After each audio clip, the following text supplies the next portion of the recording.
patunay sa ating pagsisikap tungo sa patuloy na pag-asenso ng ating lungsod, ilang inisyatibo na sumasaklaw sa iba't ibang sektor ang ating inilunsad ngayong taon.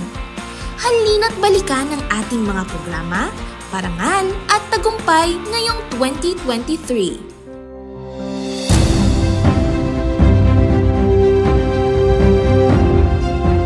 2023 year-ender, tuloy ang progreso.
Bumisita rin tayo sa Tanawan, Batangas upang pagtibayin ang Sisterhood Agreement sa pagitan ng Valenzuela at kanilang lungsod.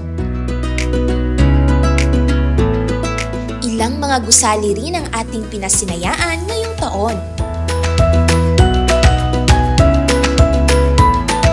Ipinagdiwang din natin ngayong taon ang makasaysayang ika-400 taon ng pagkakatatag ng Valenzuela.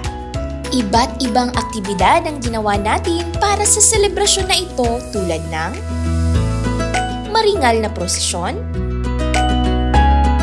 misa konselebrasyon sa parokya ni San Diego de Alcala, sa gala ng mga barangay, pagpapasinaya sa Casa de Pulo at paglunsad ng una nating coffee table book na pinamagatang Valenzuela, History and Progress. Sinamahan din tayo ng mga kinatawan mula sa ating sister city, Bucheon, South Korea na pinangunahan ni Honorable Mayor Cho Yong-ik. Bilang bahagi ng pagtatapos ng pagdiriwang ng ika-400 anibersaryo ng pagkakatatag ng lungsod Valenzuela, ginanap din ang 2023 Metro Manila Film Festival Parade of Stars sa ating lungsod. May mga pagsubok man tayong hinarap, umani pa rin tayo ng pag-asa at tagumpay. Hindi dito matatapos ang progreso ng ating lungsod. Sama-sama pa rin tayo sa pag-asenso sa susunod na taon. Tuloy ang progreso, Valenzuela!